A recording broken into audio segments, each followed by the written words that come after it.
So in my experience, I've never met an successful person that isn't either chasing a ghost or being chased by one. The question is, who's got who? Who's chasing who?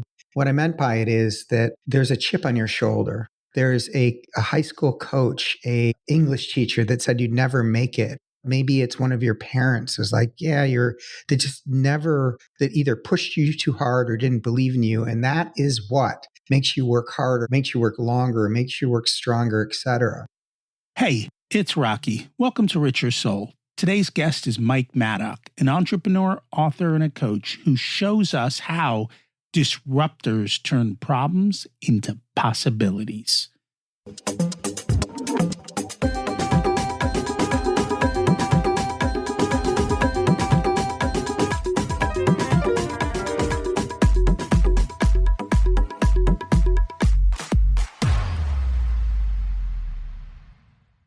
Imagine it's 12 months from now, and you've achieved your major life goals. How does it feel to be in the best shape of your life? To wake up energized, excited about the day? To have great relationships and friends who support you and propel you forward? How does it feel to have an excess of money, to be able to make the choices you want? To be fearless and open to trying new adventures? Imagine being connected to the universe and it providing everything you desire. It's possible over time, and your past does not dictate your future. The only thing holding you back from this vision is you. It's time to take control of our thoughts and use them to our advantage. Welcome to Richer Soul, where we achieve our dreams and bring balance to health, wealth, relationships, time, and spirituality. If you have not had a chance to listen to episodes 1 through 9, I encourage you to go back and listen to the framework behind Richer Soul and how to create the life of your dreams. You can also find all the show notes for this episode at richersoul.com. Today is about what I love to do, solve problems. Mike Maddock is an entrepreneur, keynote speaker, executive coach, and best-selling author. He calls himself an idea monkey because he loves to solve problems with disruptive ideas. That passion led him to establish Maddock Douglas, an internationally recognized innovation consultancy that has helped more than 25% of Fortune 100s launch new products, services, and business models. Mike's founded 7 businesses on his own, including Flourish Advisory Boards. It's an invite-only growth board helping CEOs navigate fast-changing environments. He's a doodler turned cartoonist turned author.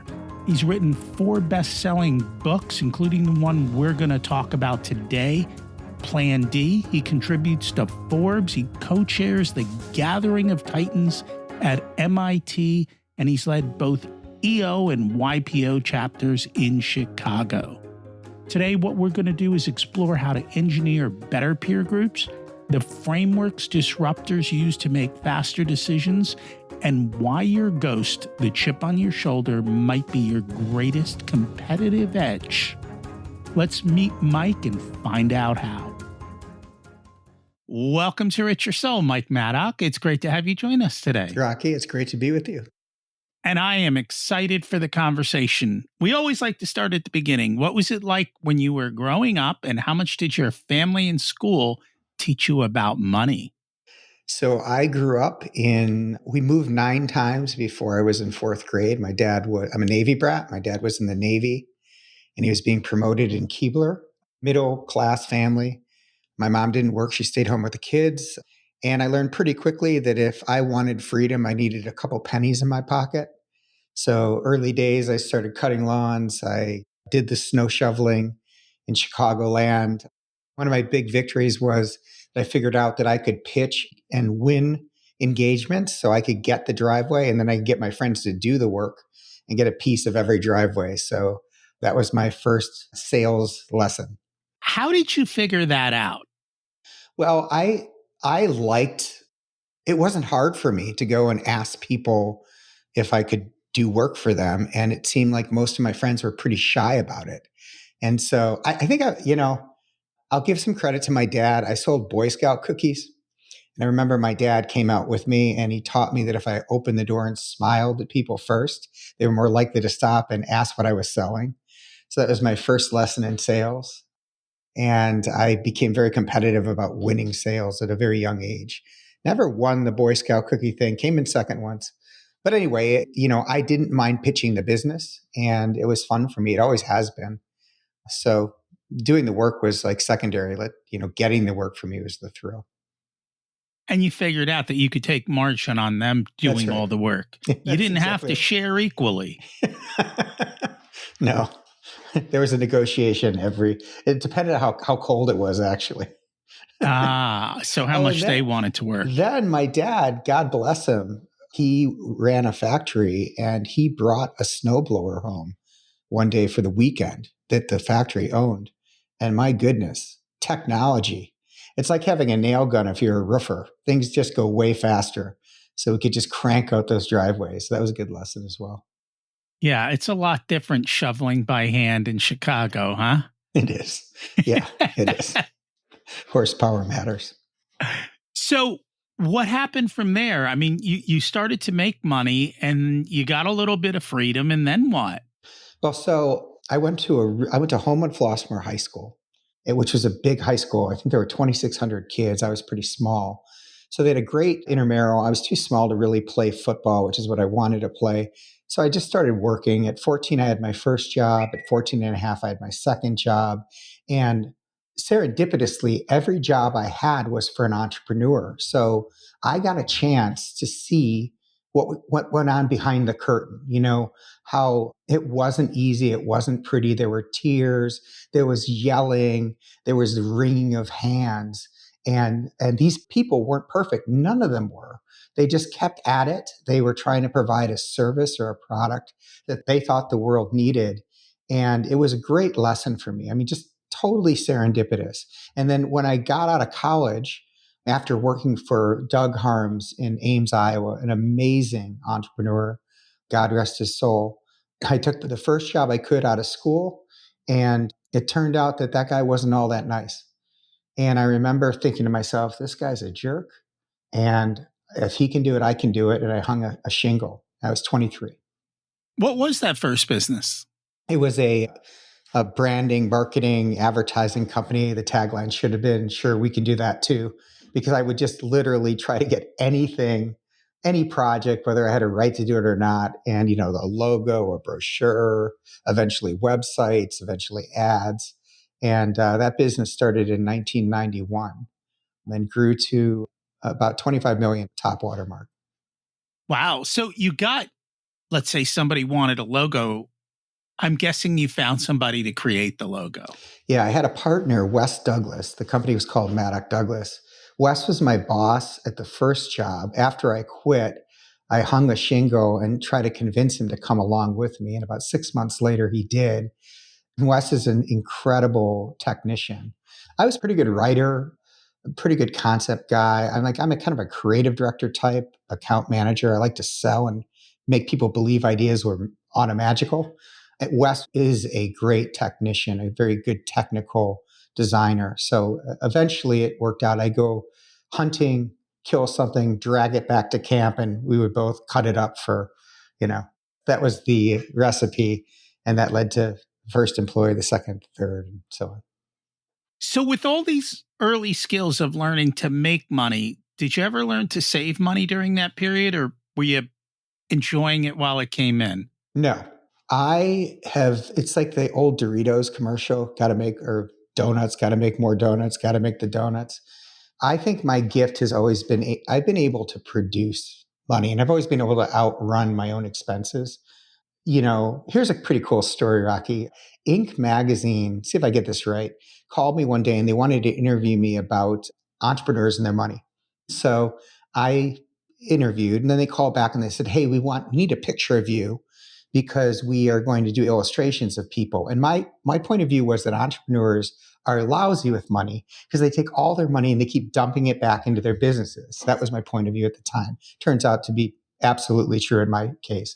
Anyway, at the time, my late wife and I were trying to adopt a child, and we were going through an open adoption agency called The Cradle in Chicago. And we met this young woman named Alicia. And we'd been meeting with her and going back and forth. And she was pregnant. She was young, at 17 at the time. And we had this meeting with Alicia, with our counselor. And she said, listen, I need to warn you about something. Moms often have a change of heart. And what does that mean? Well, when they have the baby, they change their mind. Like, so you need to prepare yourself for that. So meanwhile, Inc. Magazine is online too.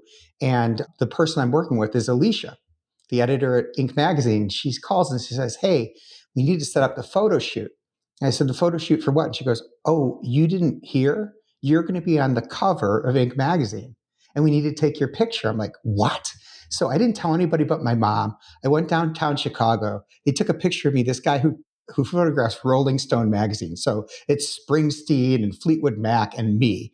Anyway, fast forward about a week later, after I take this picture, I get an email from Alicia, and the headline was "Change of Heart," and my heart dropped. I had this pit in my stomach, and I clicked on it, and it was from the editor of Inc. Magazine saying, "Hey, the economy just crashed. Our editor has had a change of heart. I'm so sorry. You're not going to be on the cover of Inc. Magazine." And I had never been happier in my life. By the way, Alicia wound up giving birth to Cody, and he will be 23 years old next Wednesday. Congratulations. Thank you. That's a wonderful story. Throughout this whole conversation, you never said anything about school. Did school teach you anything about money? School taught me about beer, pizza, and girls. I worked at school. I had jobs all through school. And then I went back to Northwestern and studied business. And that taught me about what I didn't know about money. So I know a thing or two about money, mostly how to make it. I'm not much of a saver, though. It's okay. Everyone has their own particular way of doing things. And as long as it works for you, it's all good. And we'll circle back to this at the end because you've got a buddy who talks about money as well. And we'll see how that goes. So you start out in business and then you actually found a group of people to kind of help propel you, right? You went to an event gathering of Titans at MIT. And it sounds like there were a lot of interesting people there who have all gone on to do some pretty interesting things with their lives. Yeah, I was very involved with Entrepreneurs Organization. I was in the board in Chicago. I joined a forum. Vern Harnish, who's the founder of EO, started a group at MIT called Birthing of Giants. And Birthing of Giants was sponsored by Inc. Magazine, MIT, and EO. I applied, got in. And for 23 years, we've been getting together. By the way, Birthing of Giants became Gathering of Titans. After 3 years, our class said, Vern, we want to keep going. He said, that's too bad. It's 3 years. We gave him a Rolex, inscribed from our class, collected credit cards, nominated a chairperson. And that was 23 years ago. And you mentioned, for example, Mike Michalowicz, the book behind you, Profit First, sat right next to me 23 years ago. And he was the best man in our wedding a few months ago. Brian Scudamore, 1-800-GOT-JUNK, is a classmate. Mark Tarbell, who's an Iron Chef, is a classmate. Brad Feld, who's an incredible venture capitalist now, was a classmate. Great, great group of people. And we got a chance to see bankruptcies, dreams crushed, bar mitzvahs, christenings, suicides. We kind of grew up together. It's been an honor, and I've learned a lot from those people along the way. It's funny when you look at successful people, sometimes you notice certain groups. And what I mean by that is if you look at Silicon Valley, you see a group of people doing certain things. Even in the art world, you might see certain areas where all of these musicians came together at a certain time and kind of was great. And it's funny because a few years ago, I noticed, why are there all these entrepreneurs who came out of Nashville who are now all in their 50s and 60s? I'm like, that whole group of people were in a particular place. And it seems like certain groups or certain places tend to birth that type of, I don't know if it's the activity or it's just the bringing great people together and it just flourishes. And it's always been interesting to notice that. Yeah, so we lost Robert Redford yesterday. He started Sundance Film Festival And, Penny Marshall met Ron Howard, met all these acquaintances, met each other there. And I think when people trust each other and share and are able to be vulnerable and share their mistakes, their lessons with each other, that wisdom propels people much more rapidly. Like show me your friends, I'll show you your future.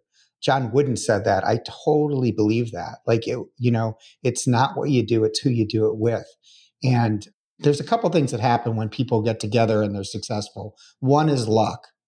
I don't believe it if a successful person says luck wasn't involved, because it always is. And then it's the people that were there to help them along the way.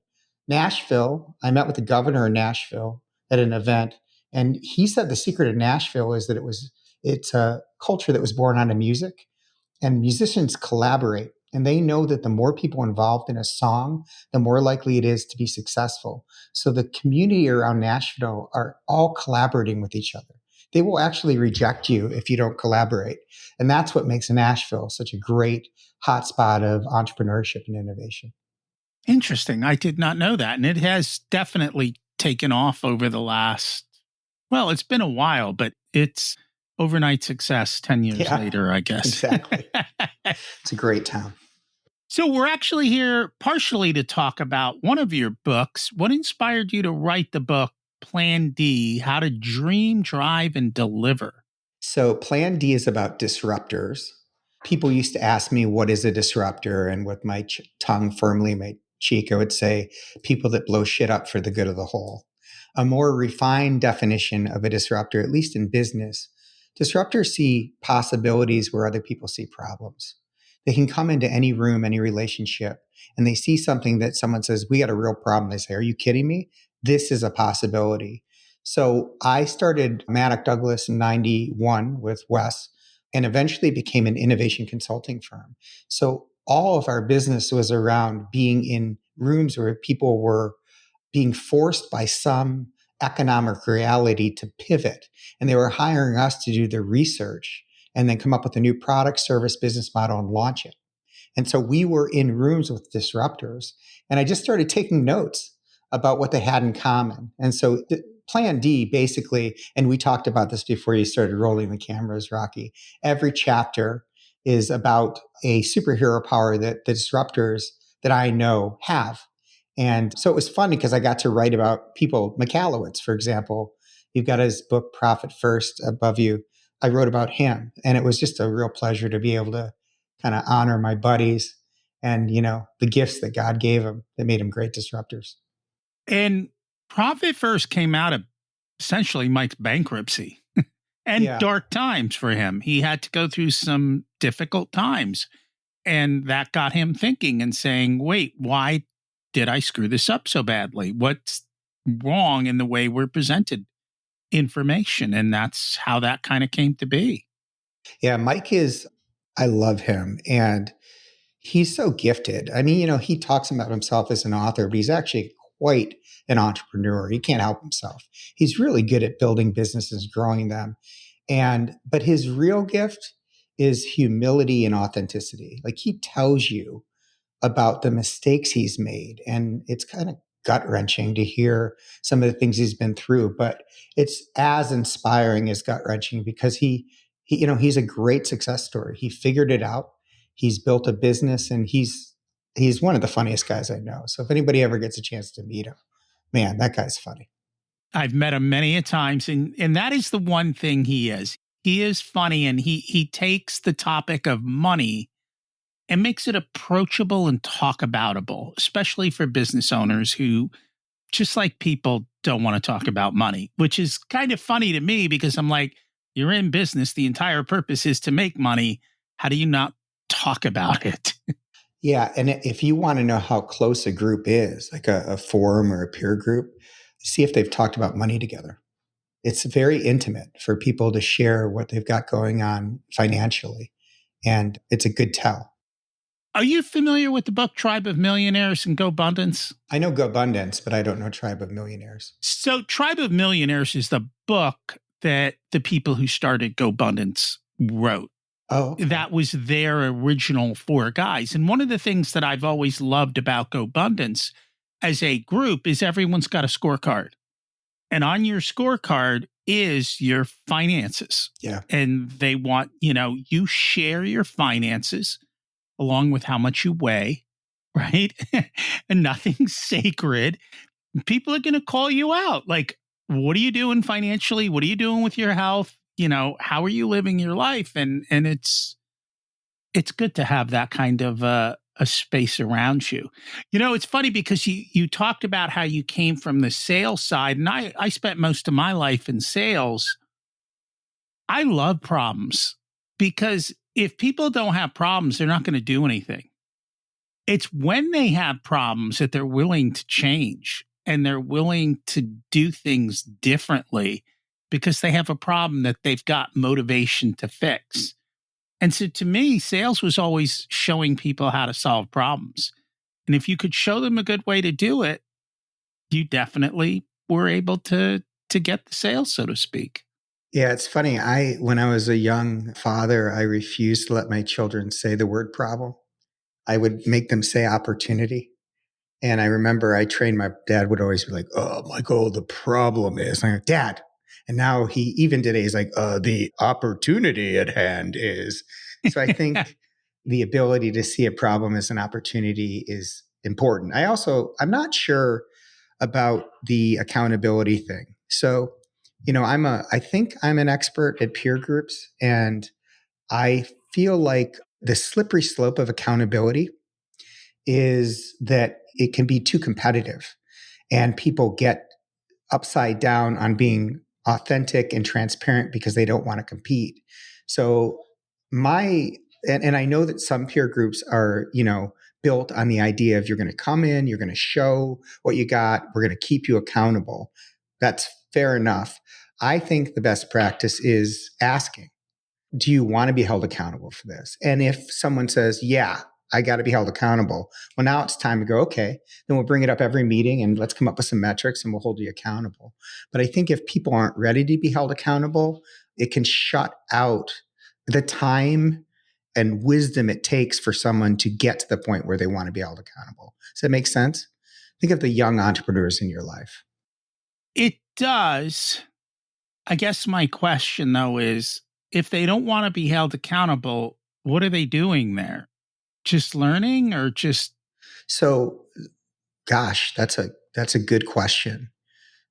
Why do people show up in peer groups? For wisdom, Okay. to keep from making mistakes that other people have. And the best peer members are willing to share that wisdom, for empathy, to understand that they're not the only ones that are carrying around the weight of, oh my God, I might have to make these decisions that are going to impact lives, for best practices of like, and most importantly, I think people might not know it, but the best peer groups look at your challenge through a lens that you don't have so they can make you see your problem differently than you see it. I think that I have quit peer groups because there were too many of the same type of lenses in a group, because it's not constructive. Like, if, for example, I parse leaders into 6 different buckets: the operator, the strategist, the rainmaker, the visionary, the futurist, and the orchestrator. Operators are awesome at finding efficiencies. But if you're in a room full of operators and you need to pivot, you're in trouble because you can only squeeze so much water out of a rock. So it's a good question. I think accountability can be a reason you show up, but not the only one. So here's why I ask this. In groups that I'm in, when people show up and give advice and get advice, but don't actually take action, the rest of the group tends to get a little fed up with them. Yeah. I don't think anybody should give advice in a group. I think that's a trap too. I think that the best practice is to share experience. Here's the reason, Rocky. If I say, hey, dude, you're in trouble. You know what you need to do? You need to go do this. And you do it and it blows up in your face, you're pissed at me. If I tell you you need to go do this and you don't do it and it blows up in your face, I'm pissed at you. But if I say, hey, Rocky, I had that same thing happen to me. Here's what I did. Here's what happened. Here's what I wish I had done differently. So there you go. You can do whatever you want with that. And it's not advice. So I think advice should be outlawed as much as possible in peer groups. But technically, if you're in a peer group and you've got all these different people, you're going to get 6 different conflicting pieces of advice. Right? Or you're not going to necessarily. Get 6 different views of the challenge. Okay. So I'll give you an example just to make this real. So if I came to a group and said, I'm in so much trouble, we've been in business, and I've said this, we have been in business for 20 years. We have never had a layoff. We have not made money in 2 quarters. We are suffering. I'm running out of cash. I don't know what to do. What should I do? The operator is going to say, let me see your balance sheet and your P&L. I will go through it line by line, and I will show you how I, in the past, have made a company profitable in moments. The strategist might say, how are you measuring? What are you measuring? What are your KPIs? The Rainmaker may say, can I see your price? When I've been in that situation, I've met with every one of my best customers. I've looked at something I could close right away. I have done like Rainmaker question. The visionary, that's me, is going to say, yeah, we once were in that situation and I went and acquired a company, a competitor, because they were in trouble too. So I acquired the relationships, I acquired the revenue, and we were able to streamline some talent. The tech futurist might say, we looked at our tech stack and we were able to become much more efficient. We use tools like HubSpot, blah, blah, blah. And then the orchestrator will say something like, yeah, I wonder if when we were in that, we came up with a quarterly theme, a rallying cry for everyone to rally towards. So we were all pulling in the same direction so that stress turned into something positive. The question is, who's right? The answer is everybody's right at a different moment in time. But unless you have all those perspectives, you might not consider them. So that's not necessarily advice. It's just what I did in that situation. And I guess part of it is the semantics of the words I'm using. And I know I'm usually not very precise. And so I guess my comment was more when you get somebody who comes in and you give that view and then they come back 30 days later with the same problem and 30 days later with the same problem and no progress. That's more, I think, what I'm saying. Like, that's where and maybe that's not accountability and I'm using the wrong term there, but that's where I've noticed groups get a little bit uptight about the progress. Yeah. So there's a couple things that I see blowing groups up. Number one, victims don't have any place in a group. If you don't have the authority and the ability to make change, in other words, just by example, it's my dad's company and he won't let me do it. You don't belong in that group. You're not a peer. And that makes people crazy because you're just complaining. And what are we doing here? Like anything I share with you, you can't do anything with it anyway. It's number one.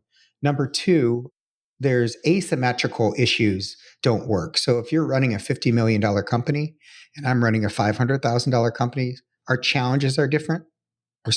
Our experiences aren't going to apply. So it doesn't mean one is better than the other. It's tough to share experience that's going to help each other. And lastly, I'll just say this. In design thinking, there's this axiom that if you keep trying to solve the same problem over and over again, but can't solve it, you're probably working on the wrong problem. In my experience, what usually happens is there's a lack of trust and a lack of perspective. So people don't trust each other enough to fully listen to that experience. And B, the room hasn't been engineered to have those 6 different perspectives. So it's like you're a hammer looking for a nail and it's a screw, and nobody can say, I think that might be a screw. Does that make sense? It makes total sense. And I think what the difference is the one word that you used. The groups were engineered. That's right. Because I think I find in a lot of places, the groups aren't engineered. They are just put together. Right. And so that's where that issue comes up, in that you don't necessarily have people of equal place and needs. And again, I'm not saying that correctly, but what you talked about was different revenue sizes. maybe it's a beginner or somebody 3 years in business versus somebody 30 years in business. Not to say that you can't learn from those, but there are pluses and minuses to each. The guy 30 years in forgets certain things Right. from the beginning, and yet the guy who's 3 years in needs the wisdom of 30. And so there are parts that go over, but then there are parts that don't connect. But I think I find a lot of groups aren't necessarily engineered or are not properly engineered. No, I mean, I've been in an EO forum for almost 26 years. It's my second one. I just love those guys. They have made my life exponentially better. I've been in a YPO forum for 16 years, same. But, no one decided like, oh, these are the perfect 8 people that should be together. It was just like, hey, they're looking for someone. And then what is even more insidious is we tend to recruit people to be in our groups. And we like people that look like us, laugh at our jokes, see the world the same way. The worst, I think, if you're looking for new ideas, are industry groups. Or there's a very, very dear friend of mine for a short time was running Christian men's business groups. And he said that, in the interview, he said, it just occurred to me that I don't think Jesus would actually be able to be in this group.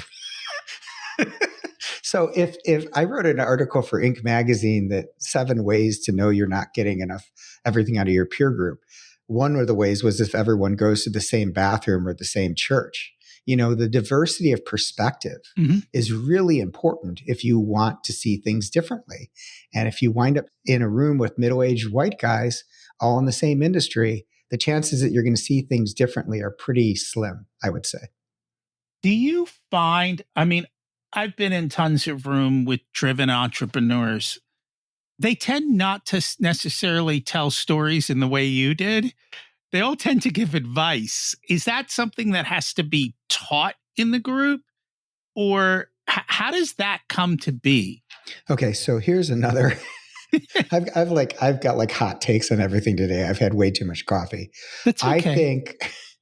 I think I just wrote the 10 commandments of a flourishing forum. I should bring it up and read them to you. That would be fun.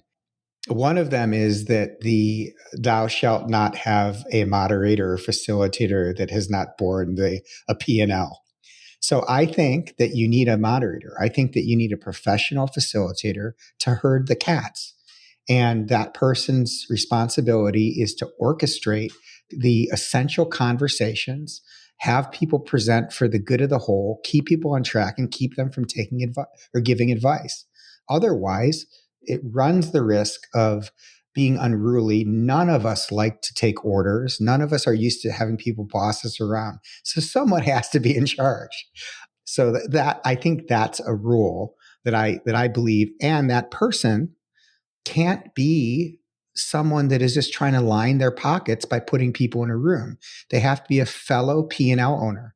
They have to have the empathy. They have to have made payroll. They have to understand that the crown you're wearing is heavy. So those ingredients aren't present in most peer groups. Most peer groups are run by the group itself or by someone that, is looking, respectfully, has never run their own company, and they're managing a group. And I think that it's fraught with peril. I don't disagree with you. I think that's just what I see.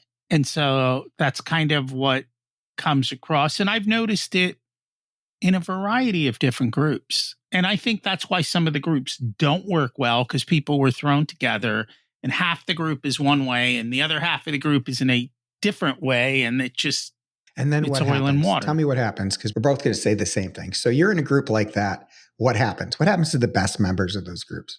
They break off and start their own group or do something together. They leave. Yeah. Yeah, because they're tired of showing up and giving more than they're getting. It's out of balance. And so they go seeking real peers. So groups have to be true peers in order to be good groups. And it's hard. I mean, it's really, really difficult to put together a balanced advisory peer group. But when you have it, oh my gosh, it is a secret weapon. Oh, I don't disagree with that. seen the power of great groups, and I know what they can do.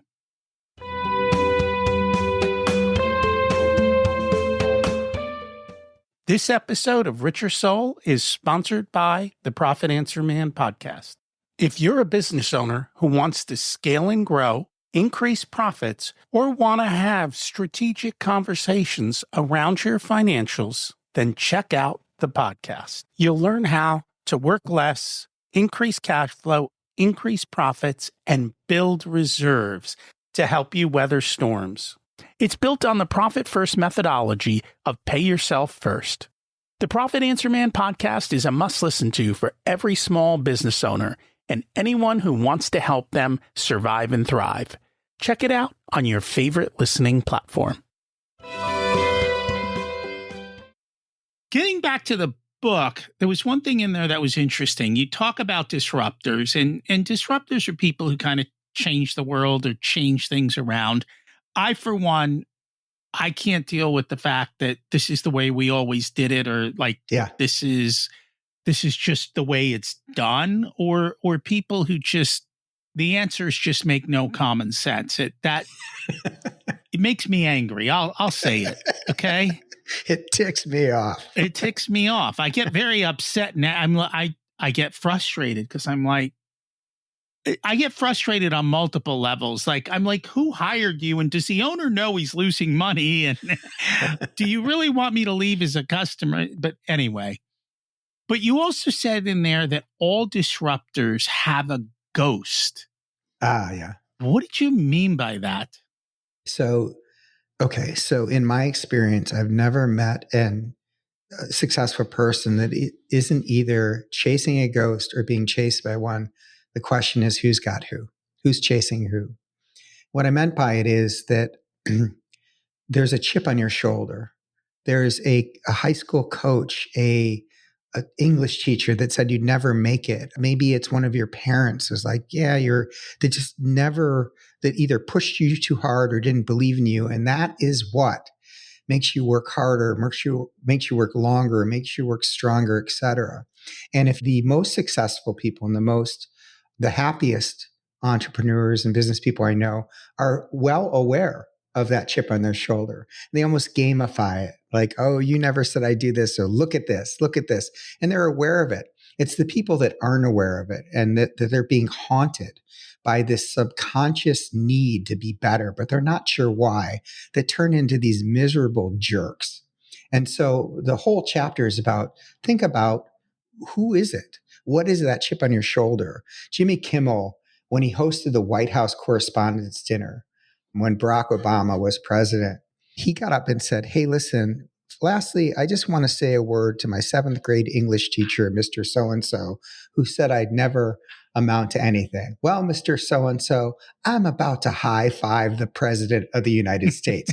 And he turned to Barack Obama and he goes, is it okay?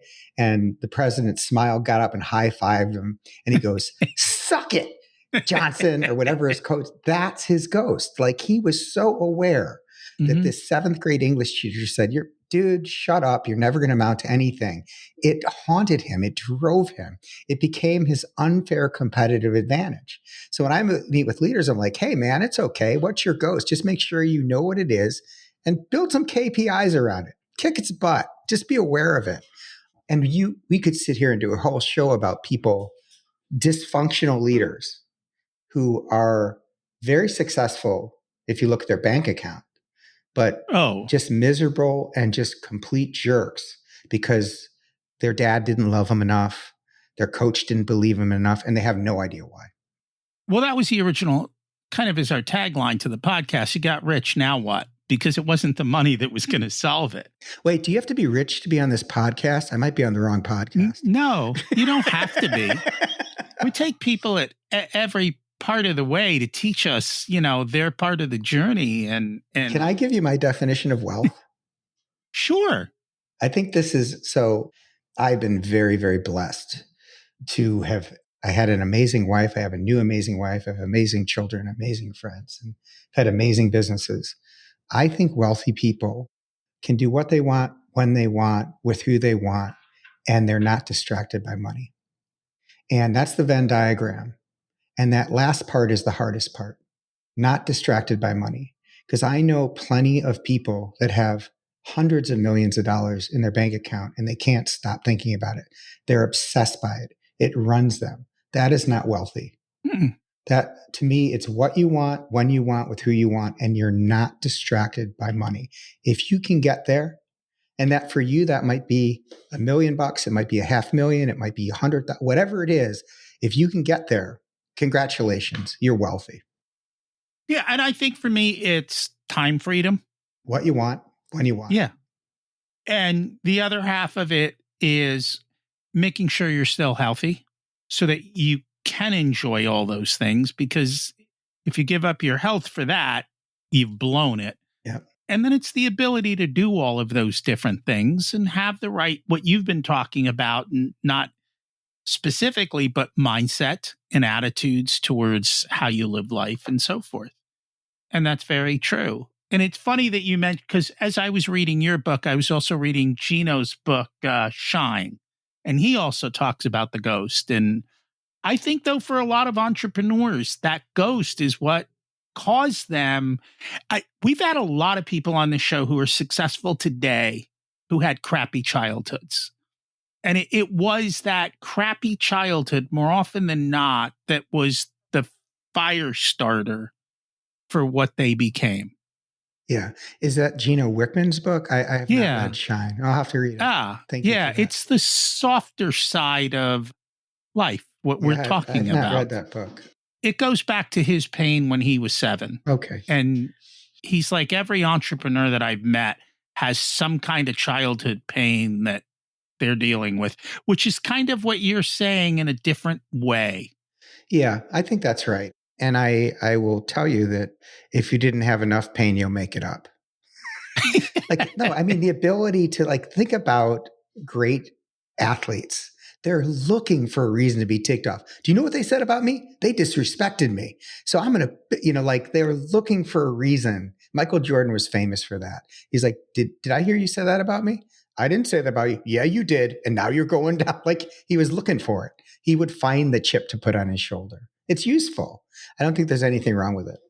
My kids are grown, but I wish we had had this talk 20 years ago, because then I could just constantly look at my kids and go, look, I'm trying to piss you off for a reason. I want something so that you have this in your future, that you can look back at this moment and blame me for it. You're welcome. You're welcome. Someday you will thank me. Yeah. The funny stuff of that. All right. You have this thing over your head. It says Idea Monkey. And I know the other half of Idea Monkey is ringleaders, which kind of reminds me of Gino and Rocket Fuel. Yeah. Visionary integrator. And so the story behind Idea Monkey is business partner Raf Vitan came into my office one day and he said, Hey, Idea Monkey, I need an idea. Help me out here. And I was so delighted by the frame, Idea Monkey, because I was like, what about this? What about this? What about this? What about this? What about this? I would drive people crazy because I always had an idea. And it was, I thought it was my superhero power. Turns out, while that might be true, it was also my Achilles heel. We got to a point, and I'm writing about this in my next book, where we were, we had gone from, so Jerry Maguire moment. We're this marketing communications firm. We'd been working on new product development for a bunch of partners. And one day I'm just like, I can't sell. We're more creative. We work harder. We're smarter. We're more clever anymore. I can't do it. We're going to be an innovation consulting firm. We're going to research gaps in the market. We're going to invent new products and services. We're going to launch them, and then we'll advertise them. And it'll be easy because people actually want them. And so I came in and gave this big speech to the company, grabbed the fishbowl, this is what we're going to be. And about maybe half the company thought it was a good idea. A few people didn't. And the next day we started another company, MacGuffin Creative Group, which I'm very proud of, which is 22 years old now. So that idea, that moment took us from 3 million to 25 million inside of about 5 years in revenue. And there we were. And then, so we're competing with IDEO. It was awesome. And now we're competing with McKinsey and BCG and all these consulting firms that were using innovation as a Trojan horse to sell technology projects. And there I was in a meeting, trying to figure it out. And my tendency to want to blow everything up and start over had become the tendency of everyone on our leadership team. Turns out we were really good at pivoting and really bad at execution. So we went from 25 million to 22 to 18 to 16. And that's when I brought in an outside expert to test my leadership team. And guess what? We were all quick starts. Every single one of us, except for two. My CFO once said, Maddock, you know what your problem is? You're always trying to solve problems that haven't happened yet. I said, thank you, Charles. He goes, it wasn't a compliment. And so that book, Free the Idea Monkey, is about the tension between the operator and the visionary. And it was prescient because it turns out that you don't only need an operator and a visionary, you need 4 other seats as well. And that experience is what led me to start Flourish Advisory Boards, where I literally test and recruit 6 different types of CEOs. So not everybody wants to pivot. Not everybody wants to be more efficient. Everybody has a different way of looking at a challenge. So there's some wisdom for you. Please don't go from 25 million to 16 million to 10 million to learn that lesson. You need 6 different types of leaders on your executive team. And if you send me your Colby score, I'll tell you which ones you're missing. You mean like this? That's right. What's your Colby score, Rocky? I'm 4754. Oh, so I can tell you what you are on the 4754. You're a orchestrator strategist in the way we look at different leaders. Right. Orchestrators are the unicorns. Strategists are the KPI people, the metric people. So those are your 2 seats. I'm a number guy. Yeah. And I'm a systems guy. Yeah. But I'm also, I call it simple elegance. We build the easiest systems that the monkey could operate. Oh, that maybe I could operate at that. Well, that's the key. If I can't make a system so simple that a monkey can operate it, then the system's broken. So figure out how to make it simpler and get it done. Yeah, it took me the majority of my life to figure out where I fit because I was always in the wrong seat. And I had no clue. And nor did I have a framework to get to know this. And that's the problem with, I think, being stuck in corporate. Depending on the company, they don't really look at that, especially in large companies. They stick you wherever they have a hole. And I always felt like I was a square peg trying to fit in a round hole. Yeah. Well, but it worked out. Quiet desperation, right? Well, you know what? It gave me everything else I wanted. And I knew that up front. I'm like, oh, okay. They'll give me money and time freedom. Or I'll take 2 out of 3. And then I'll go find my number 3 of what I really want to do and have fun with in life. And I'll do that with the money and the time freedom they give me. So it all worked out. I think that most people spend their entire life trying to get back to the essence of who they were when they were 5 to 8 years old. And you know how when you hear people have star quality when they walk into a room and like there's something about that person. My experience, and we talked about Mike Michalowicz a little bit. He has that. He is the same person in the boardroom as he is in his kitchen, as he is on stage, and he's never changed. He has not lost the humanity that he had when he was 8 years old. And some people manage to hold on to it. Most of us don't. Most of us learn that we can't dance, we can't sing, we can't draw. And so we lose that 8-year-old. And then at about 50, we start going, wait a minute, I'm fine. I'm that person. And we slowly come back to that person and we feel comfortable being that person again. And to me, it's a little bit sad. So, my wish is for young people to realize that they're beautiful the way they are and just hold on to it, just like, because people long for it. They see it and they're like, oh my God, there's something about that person. What they see is what they saw in themselves when they were 8 and they miss it and they long for it. I went through that journey. That was part of it. And that's why for my kids, we never told them what they should be. What we tried to do was give them enough opportunities to figure out where they fit and then give them opportunities to do their thing in a way that fit for them.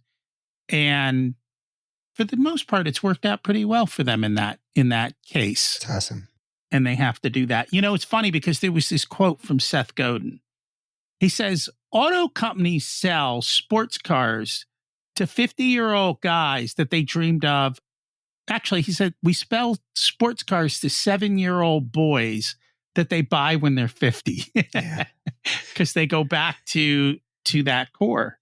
That's what they're looking for. It reminds me, I was looking at a Porsche maybe 10 years ago, and my late wife Ruth said, "Don't you think that would say a little bit too much about you?" I'm like, "Yeah." So I didn't get it. I never wanted to be that guy that drives by. I'm like, man, that car does not suit you.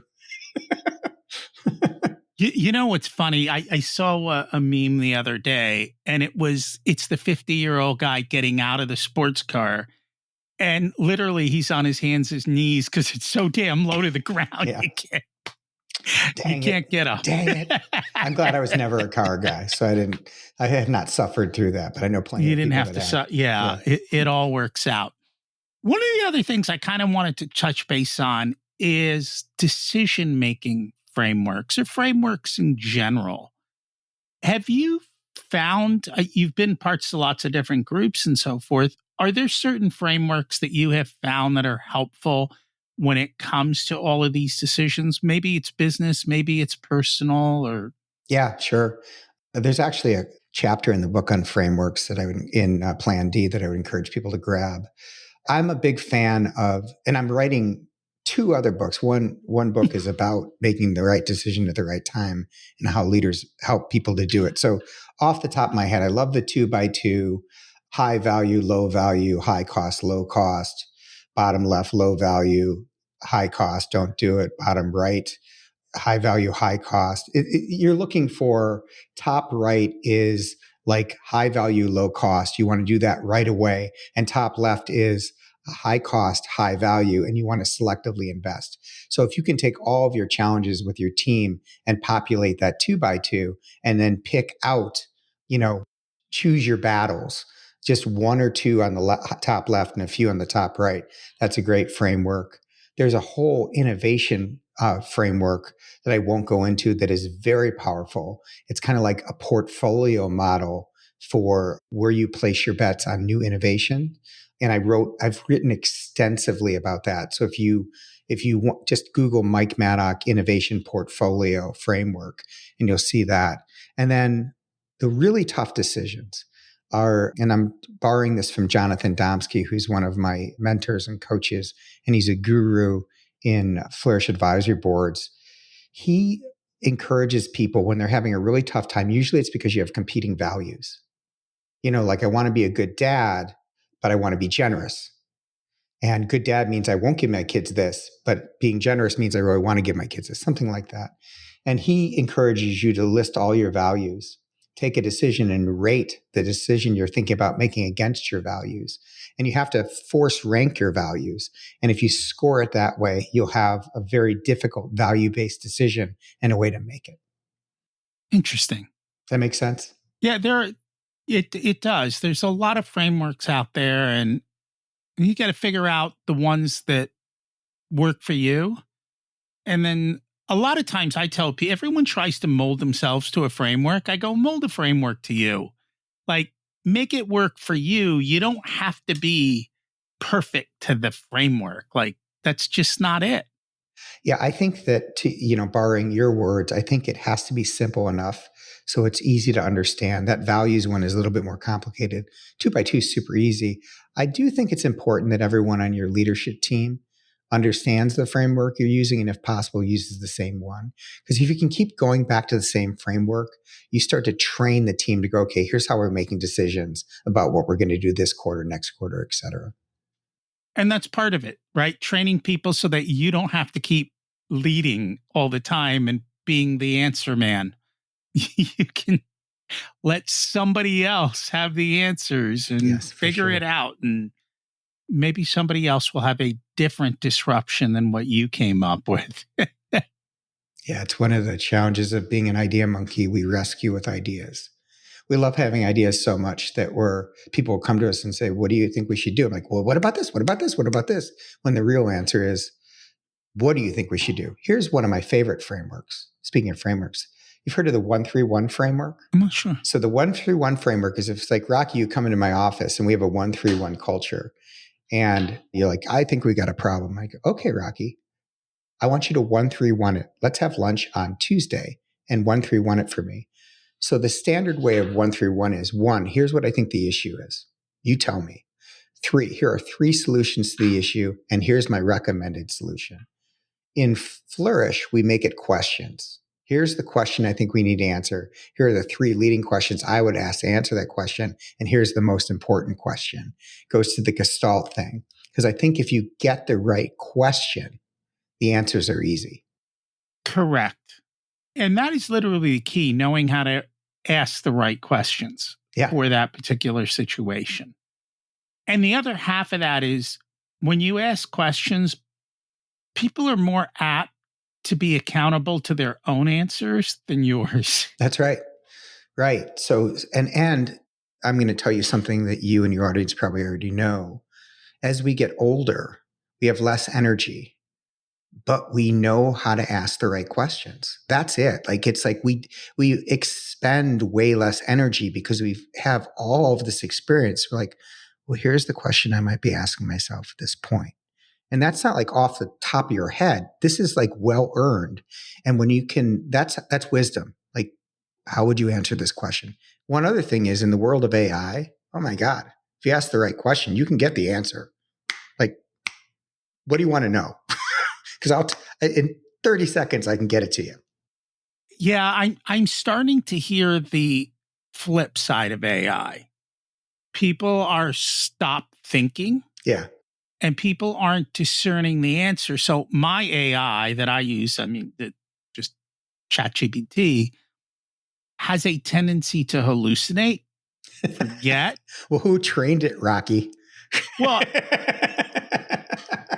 this is like it's not even trained. It just makes up stuff. And I'm like, excuse me, go back and reread it. And it goes, oh, you're right. You didn't say that. Sometimes I've had to argue with it. Now, to me, that's akin to the people who follow a GPS and drive off the bridge. Yeah. A little common sense. We have an AI solution for Flourish Advisory Board. It's the Flourish Advisory Brain Trust. And it doesn't give you any answers. It gives you the 3 questions that each one of the seats would be asking themselves if they were faced with the problem you're facing. And so now you consider different questions and go, ooh, I didn't think of that question. That's interesting. Now go off and figure it out. I was just listening to a podcast from one of my prior guests, and he said, I created an AI. And he goes, the AI won't answer your question the way I would answer your question. What my AI does is ask you questions the way I would ask you questions. Yeah, similar. So that you can come up with the right answers yourself and think through it. Yeah, this AI has a machine learning component. I've applied for all kinds of patents, and what's protectable, one of the things that's protectable is that it's asking questions that are informed by the community. And then I have, I mentioned the Colby and predictive index, et cetera, score for each one of the seats.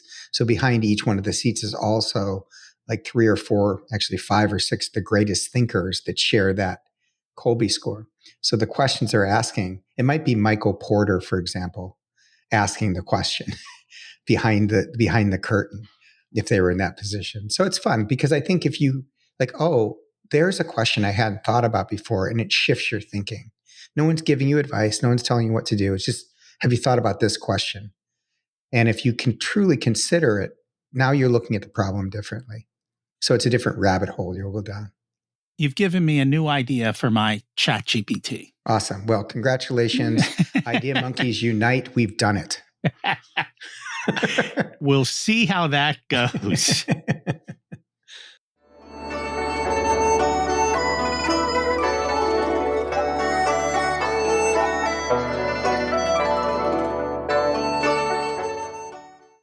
It's time to learn the secrets of life. What's one truth about success you wish more people understood? I think success is 90% what's happening between your ears and 10% what the world can see. If you think that you're doing okay, you probably are. And that's true. I was going to say, I remember way back when I was working, the speaker came up and I know I'm going to say this and you can yell at me about it. He goes, when you look at problems, 90% is literally showing up. And yeah, I forget the exact quote, but it's like the problem is 10%, the thinking and the solution is the 90. Because lots of people might have that same thing, and it's all about the way you look at it and you deal with it and so forth. And I've done a horrible job of quoting that. I think Einstein said if I had a problem to solve, I'd spend 50 minutes coming up with the questions and 10 minutes coming up with the answer. Yeah. And Woody Allen said 80% of life is just showing up. Mm-hmm. So somewhere in between those two quotes is what you're saying. It's there. What's a lesson that cost you a lot but was worth every penny? Oh, gosh, so many lessons, so much money, so much. I think learning that my greatest strength is also my greatest weakness has cost me tens of millions of dollars, but it's been worth it because it's made me a better friend, a better coach, a better leader, a better everything. And it's a first world problem. Everything's fine, That it is. If you were to give an 18-year-old one specific piece of wisdom, what would it be? Today, I would say just get into the stream and start flowing. I used to think if you choose something you'd love, you'd never work a day in your life. I think that's terrible advice now, and I've given it. I think you don't know what you love, and the only way you're going to find out what's good and bad is to be in the game, get in the current, experience things, jump in. It doesn't matter if this job is great, crap, you're in between. You will learn something. Every step you take is another lesson in what works for you and what doesn't. And the more I know I'm mixing metaphors, the more you're swimming along in the stream, the more quickly you're going to find out what lights you up, what you're good at. You'll meet new people. You got to be in the game. If you wait until you think you know what you want to do, it's too late. Just start doing shit. Start doing shit. The more stuff you do, the quicker you'll become the best version of yourself. Well, it's true. You can't steer a ship at port. That's right. Right? You got to get out in the current and move. Otherwise, it doesn't matter what you do with the wheel. Yeah. I mean, having jobs since I was 14, I learned so much. I was just trying to make a little bit of money. I had no idea that what I was going to learn from Ron and Irene Dolmeyer at 31 Flavors or Cy Gordon at Gordon's Fine Furniture at 14 and 15. Just listening to him, I picked up so much. And all I was trying to do is have a couple of dollars in my pocket. Oh, I learned a lot with a paper route. Yeah. You learn. Quite if a you're bit. Out there, you learn stuff. So get out there. Go do it. Live. There you go. If people would like to learn more about all your different books and the groups that you run, how do they find out more? Okay, so Amazon, Mike Maddock, you can find all the books.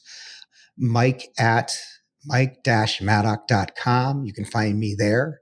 That's speaking and writing. And Mike at flourishadvisoryboards.com. If you're interested in learning what your superhero power is, where the gaps are in your executive team, shoot me a direct message me, and I'm happy to talk to you about it. Awesome.